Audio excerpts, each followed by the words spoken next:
Hello, everyone, and welcome to Kilowatt. My name is Bodie, and I am your host, and I have got a special show planned for you today. I'm actually recording a week ahead of schedule because I need a break. I need some time off, and I'm going to take next week off, and I'm just going to enjoy it with my family, so I'm really excited about that. But in order to do that, I need to pre-record some content. So every now and again, especially when it's slow like this, because we just had the Model S announcement, the Model S Plaid announcement. Usually the Tesla Investor Day happens in June, but that hasn't happened yet, or even been announced as far as I know. But we're kind of in a lull. Like, it's towards the end of June, so it's towards the end of Tesla's quarter. We don't have a lot of news, and then people are on vacation, so not a lot going on overall in the news, in the EV world. So what I like to do is I have these stories that I think are really interesting, but they don't make it into the final show because of a variety of different reasons. That could be because I'm running out of time. That could be because the story has aged a little bit and I don't know that it's appropriate for the style of show that we're doing that week. Or it could be that I just forget about it and it goes in a folder and I look and I'm like, oh yeah, there's all these stories here. And that's usually what it is. So in this week's episode, we are going to have a very quick news section and hopefully a quick and interesting. And then we're going to sit down and we're going to chat with Jessica Kirsh on her update move to Starbase. So it was a lot of fun. One of the things that every single time I sit down with Jessica and we get ready to prepare for the show is we always talk for about, usually it's quite some time, usually it's about an hour, if not a little bit more, and just kind of get caught up because we don't really chat in between these, maybe a little bit here and there. So it's so nice to just sit down and chat with her.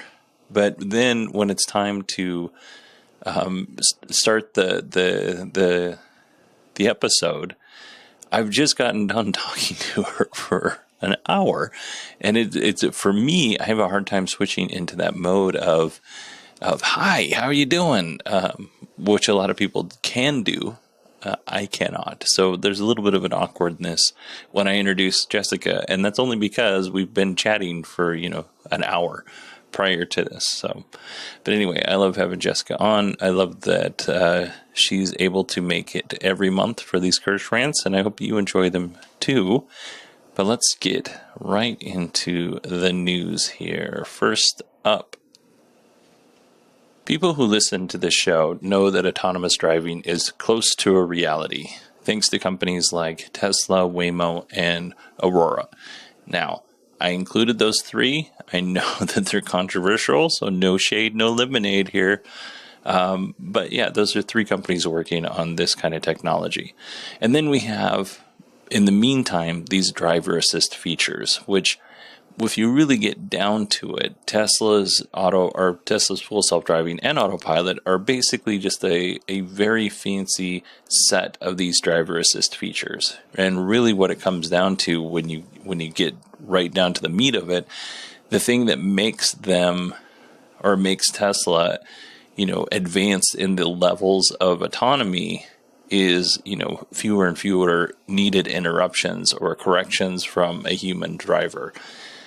They've got all of the technology there. We just need to get down to a point where there's zero interventions, and then we're at level 5, effectively. Like, we can argue about it a little bit, but that's an oversimplification of where we're at, right? Right now, Tesla is firmly on level 2, and that's basically, I think they're above anybody else in this category, but they're basically level 2 autonomy at this point.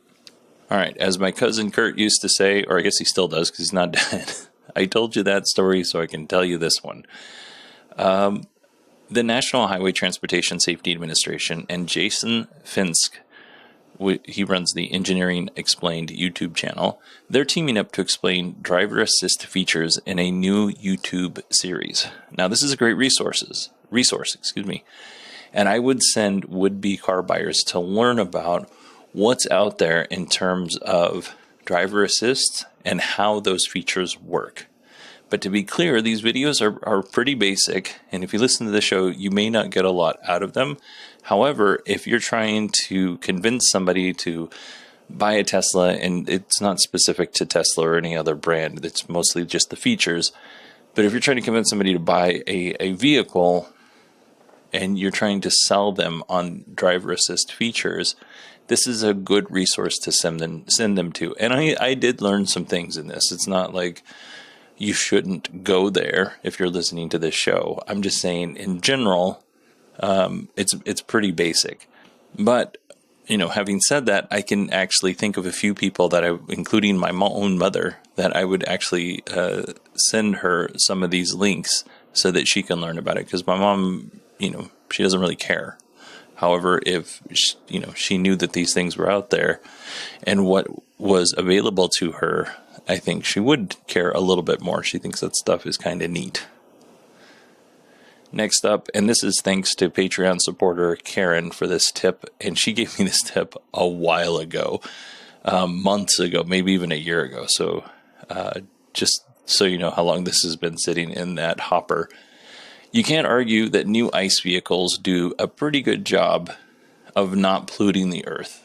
I mean, at least when you compare it to what they did 10, 15, 20, 30, 40 years ago, right? I'm not going to sit here and defend ICE vehicles, but in general, because of regulation and technology, they're okay. They're not great, but they're okay compared to where they have been. And that's the only measure that I'm using here, compared to where they've been in the past, not compared to where electric vehicles are. So we're clear on that.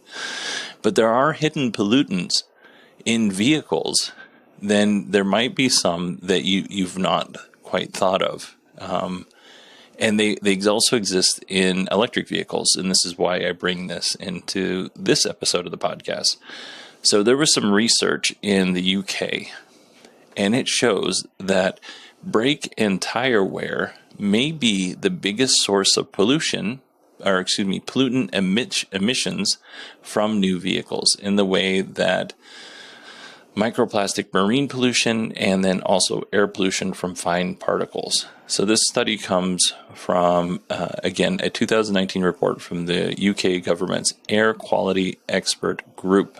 And these emissions are called non-exhaust emissions, or NEEs, and they can come from tire wear, brake wear, and also road wear. So with the popularity of big SUVs and heavy EVs, it is expected that tire wear emissions will increase over time, because basically tires, brakes, and the roads, they're not really monitored for their potential emissions. So because these emission sources aren't regulated or even given a second thought, if I'm being honest, they're kind of a black hole when it comes to the environmental conscious consumers. When they buy a car, tires or brakes, they're just like, cool. I'm buying, tires for my car, for my electric vehicle. However, there may be a hidden pollutant in the fact that as the tires wear, that creates or could create air pollution. And now I'm being very cautious here, because this was a very small study.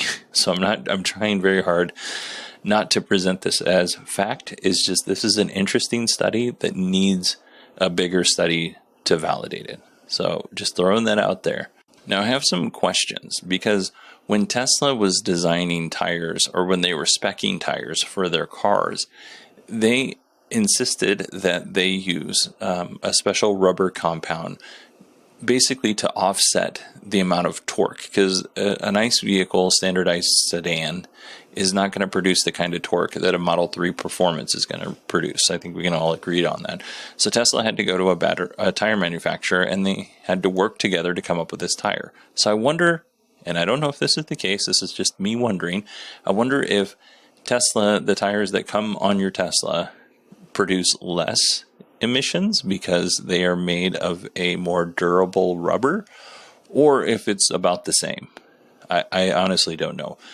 I do know if you maintain proper tire pressure, that will reduce the air pollutants that you produce from your tires. So that's something to keep in mind. All right, and now we come to our final story here. Pretty quick, right? Harvesting lithium from the ocean is difficult.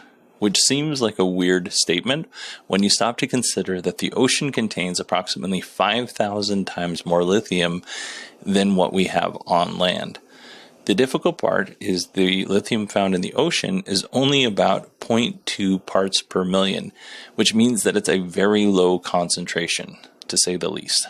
Researchers in Saudi Arabia at the King Abdullah University of Science and Technology, just as an odd coincidence, I'm almost 100% sure my old neighbor currently works there at that university.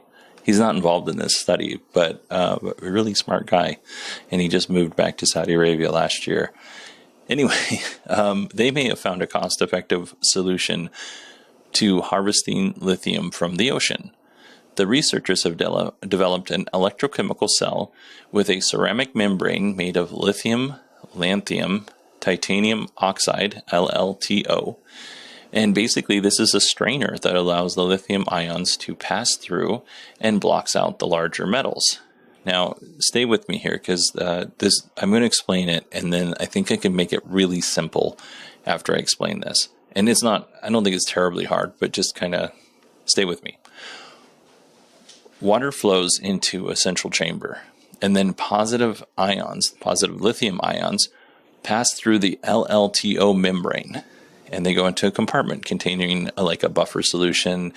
And then there's a whole, coated cathode of, platinum and copper and all that stuff.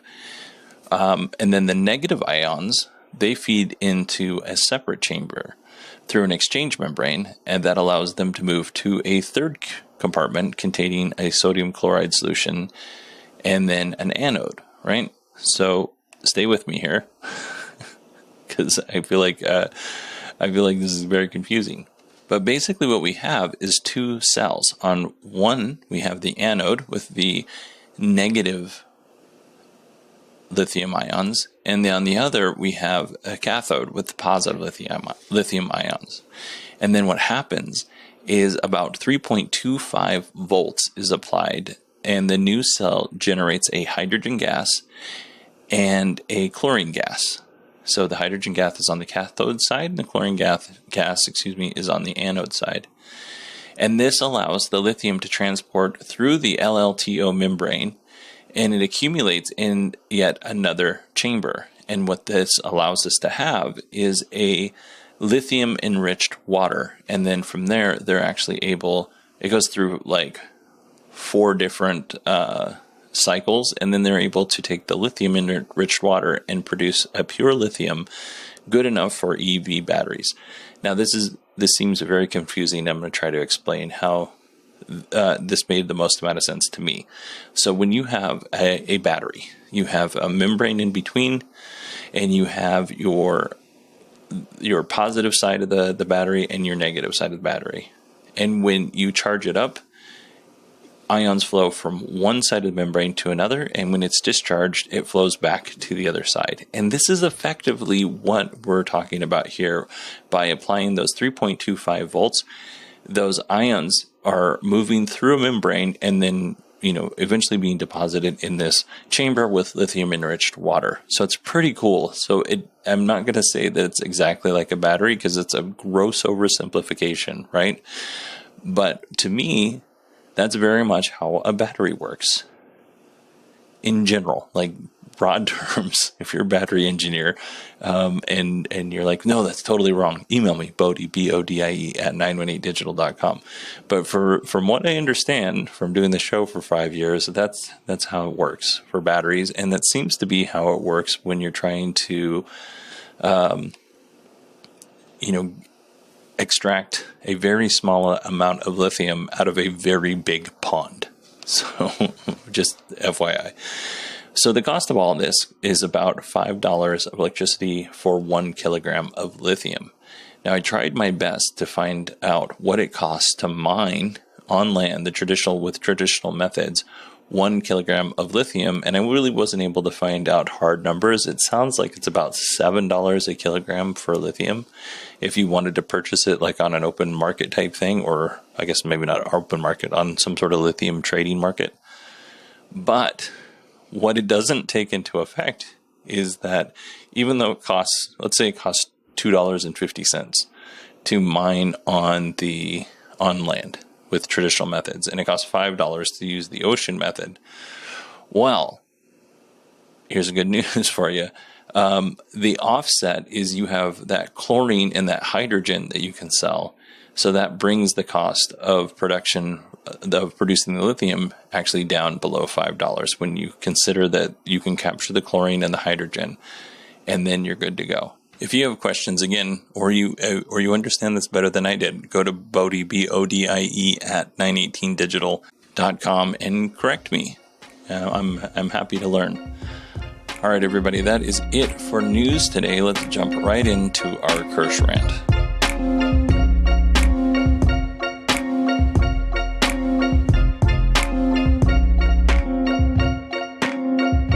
Jessica Kirsh, welcome to the show. Thanks so much, Bodie. It's great to be back. I appreciate you having me back on.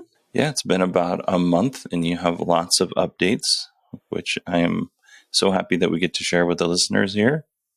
How have you been? Good. Lots of things in the works right now. It's been a little whirlwindish, but I can't complain. So the last time we were hanging out, we were talking about you needed a trailer, you needed some sort of solar panel, battery system. You were doing a GoFundMe. Do you want to talk about the GoFundMe first? Absolutely. So I started a GoFundMe campaign at the end of April, beginning of May, when the rental property I was staying in, the landlord gave us a 30-day notice to vacate by May 31st. So I had already planned on going down to Starbase and moving there. And so what better time to, start the GoFundMe. And it reached, I think it was 20% funded in a month, which was huge. Thanks to the support of everyone. That was a huge blessing. And it's just been amazing. So that allowed you to purchase a trailer. Yes. Do you want to tell us about your trailer? So the trailer is, I think it's 29 feet, which sounds huge. It's very basic on the inside, but it'll be great. I'm going to turn it into my own little live stream studio / kitty kingdom for Stella. And it is coming from East Dallas, and it's going to come on a truck or be delivered by the dealer for a fee, of course, down to Starbase. So that's going to happen hopefully this coming week. With that, you have some challenges, and we talked about that a little bit, and you've come up with some strategies, so you have some reasons to go off grid. So do you want to talk about those? Okay, so some of the challenges are the infrastructure, the electricity infrastructure in the area, the region where my trailer will be parked. It's a remote area. It's right on the border of Mexico and the southern tip of Texas. There's not much there right now. I think that's going to change very quickly. However, at this time, there's not any power infrastructure for me to plug into. So that's the first challenge. I need to find a source of power so I can live streaming to the world what's going on down at Starbase in the development of Starship, right? And the build out of this gateway to Mars that Elon Musk has envisioned for his entire life. So I have to build some kind of DIY solar system, considering wind energy as a supplementary source of power for days where it's cloudy or days where I use more power than usual. If it's super hot and I need to run the AC and also and I'm doing a live stream at the same time, that's a lot of power consumption. So configuring how much, determining the amount of of electrical production from the sun I will need has been a very interesting process. Yeah, you showed me some of your back of the napkin math to try and figure that out, and I'm not going to lie, my eyes just kind of glazed over. But it looks like a lot of work. But you have a tool to kind of help you with that.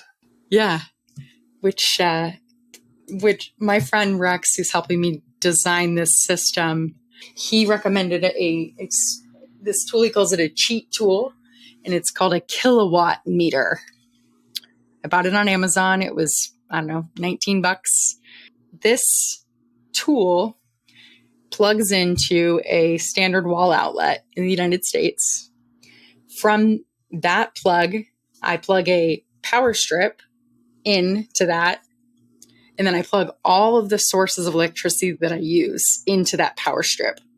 And it gives me a read over a course of time of the highest level of watt usage at any given time in the 24-hour period, and the lowest level, which I don't know why that matters.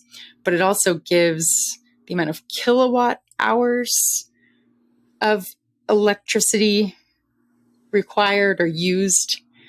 For example, right now, my iMac computer is connected to two, ring light lamps, which are on, and then I've got 4 LED bulbs that are running. I've got a MacBook Air laptop plugged into a TV, which are both, the TV's off, but the MacBook's on, 2 Wise cams, all plugged into this power strip. Plus, over here, I've got my Android charger, my iPhone charger, and I think that's about it. So, and that's just for my studio. Yeah. And that doesn't take into account, like you said, for air conditioning, cooking, powering the lights in the trailer itself. Yeah. So you need to have a really good idea as to how much solar you need to put on and wind generation. Yes. The trailer. And then also you need to have some sort of storage. Yes. Essential. So do you want to talk about the battery packs first, or do you want to talk about the stopgap for your storage with the EcoFlow power station? So this build out, it's a process. One, because of expense. It's expensive. So in the meantime, my plan as of, yesterday is to purchase a portable battery backup system with attachable solar panels, detachable, attachable, that I can just put in the outside of my trailer. Just to kind of recap here, you got a temporary stopgap with your EcoFlow in the solar panels, and then over time, with the help of Rex, you're going to add, because this isn't a cheap thing. Like it is quite expensive to put solar panels on, because not only do you need the solar panels, but you need the inverters and you need all the connections, and you might need to do some wiring, although it sounds like the trailer might be pretty pre-set up for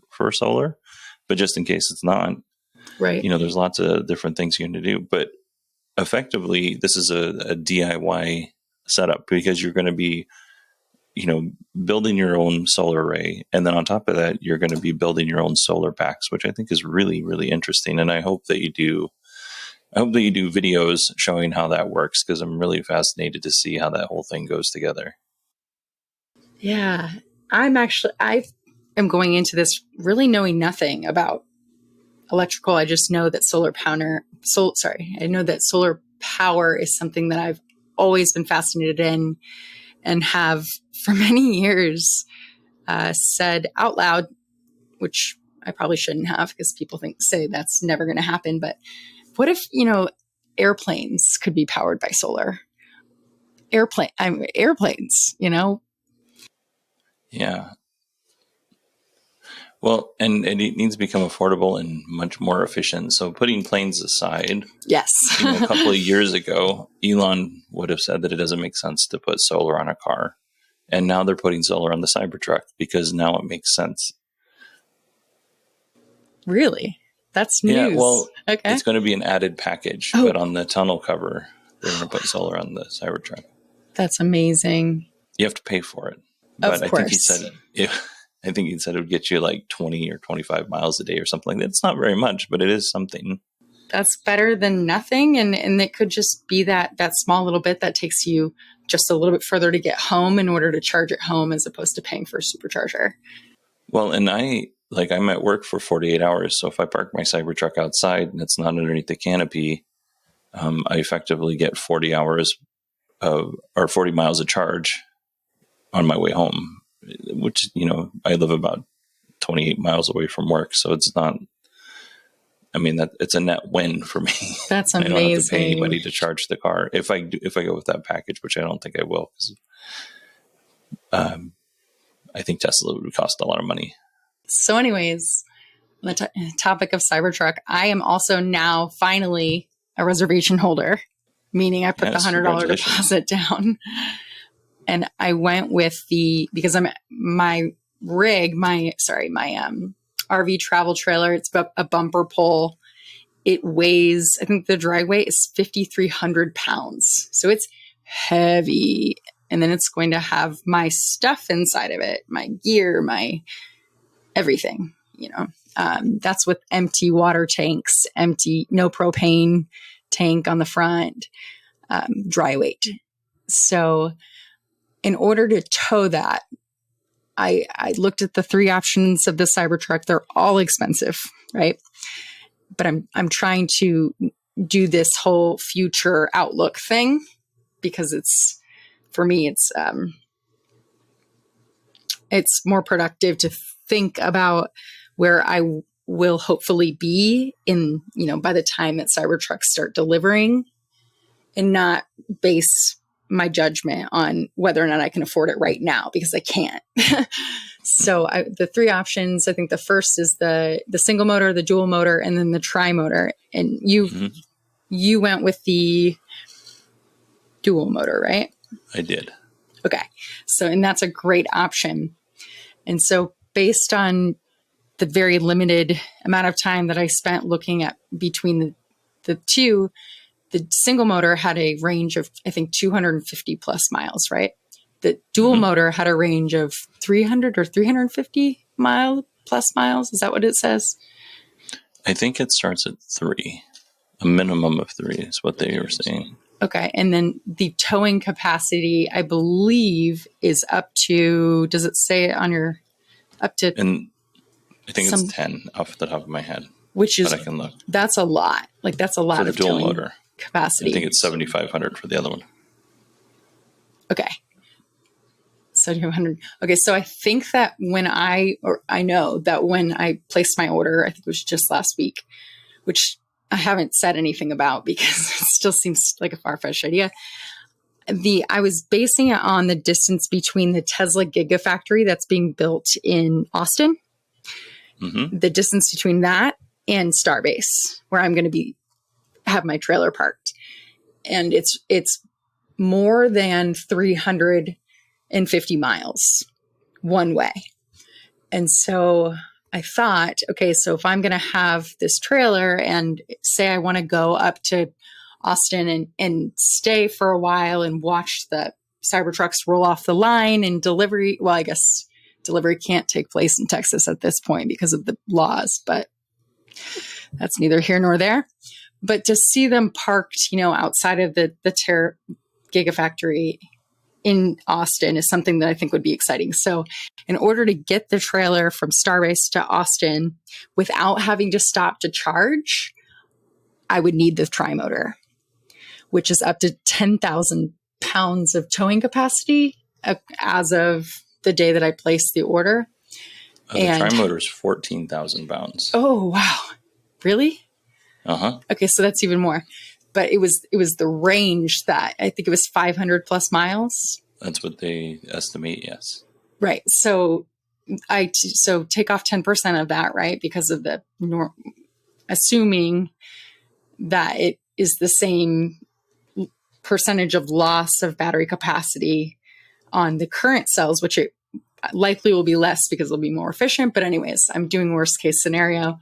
So if I took off, if I went with the dual motor, it's a great option, but I just want to make sure that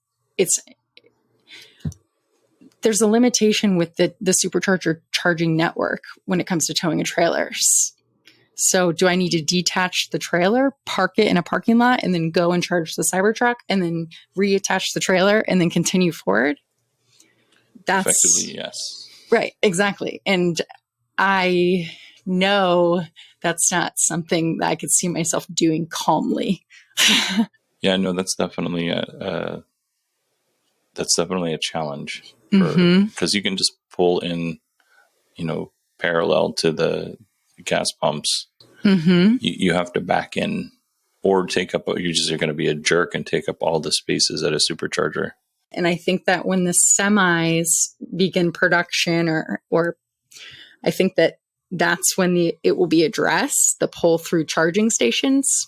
Until I can pull the Cybertruck through with my trailer and charge without having to detach, retach kind of thing, like a semi would do to fill up with diesel at a gas station. That's a valid point. Tesla semi is going to have to do that. Yeah. Until I can do that, it's just a convenience thing, and it's worth it for the environment. And I believe in the mission. So, well, that's really cool. Congratulations. It's exciting and also terrifying. Yeah, thanks. Yeah. When I own the Cybertruck outright and the trailer, when I own it outright, then I'll call myself an owner. And then I'll welcome the congratulations. Awesome. Well, so through this whole process, you have Rex as a guide, but you're also looking at anybody else who's had similar situations or can give you some recommendations or some guidance. So do you want to tell people where they can find you? Yeah, absolutely. So if you are interested in following my YouTube channel, it is, if you type my name, Jessica Kirsh, Kirsh, Jessica Kirsh, into YouTube or into Google, but into YouTube, my channel should pop up. Hit subscribe, hit the notification bell, watch me live. Bodhi comes on as often as he can from Twitch. And there is, that's where you'll see the most updated content once I get there. Also, in terms of if you have any information or have done this in the past, please reach out. I'll provide my email address, which is jessica@jessicakirsh.com. Send me an email. There is the ability to do this DIY solar rig. It's complicated. I'm asking a friend who builds solar power mobile trailers. He's actually has a business that he's starting. He has, for example, right now, he has a trailer that he tows around with him to do welding. He's a metal fabricator.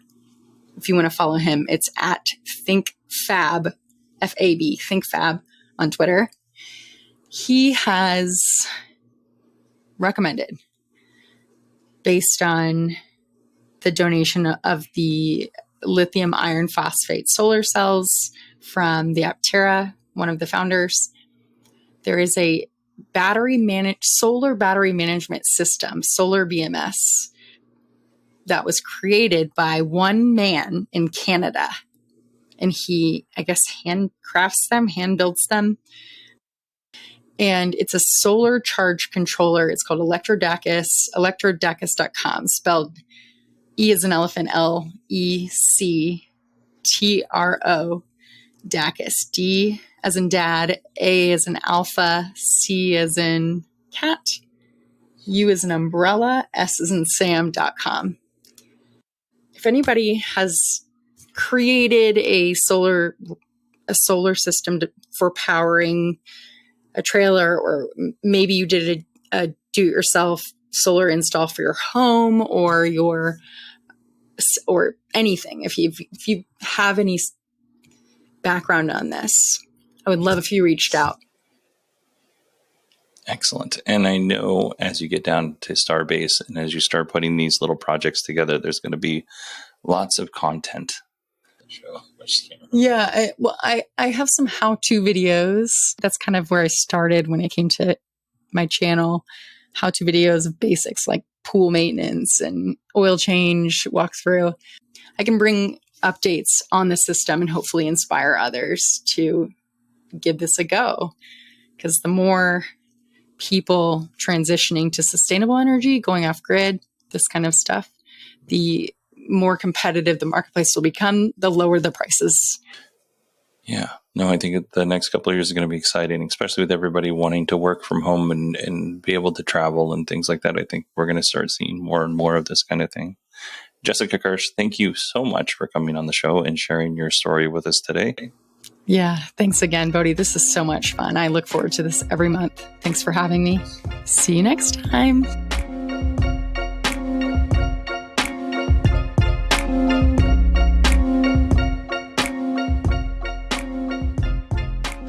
All right, everybody, that is our show. I want to thank Jessica for coming on and sharing her story and her Kirsh rant. I'm very excited for her and a little bit jealous because new adventures are always fun and exciting, a little scary, but always fun and exciting. But I would encourage you to follow Jessica's progress. You can follow her on YouTube, which is at youtube.com/Jessica Kirsh. She's also on Twitch, I believe, still under Jessica Kirsh. And then you can find her Twitter. It's at Jessica_Kirsh. So, yeah, I would encourage you to go hang out and spend some time with Jessica as she goes through this whole process. It's very exciting. And then if you want to email me, it's Bodhi, as I mentioned before, Bodhi at 918digital.com. And then you can also follow me on Twitter at 918digital. And that is it for me. I hope you all have a wonderful week, and I will talk to you next Friday.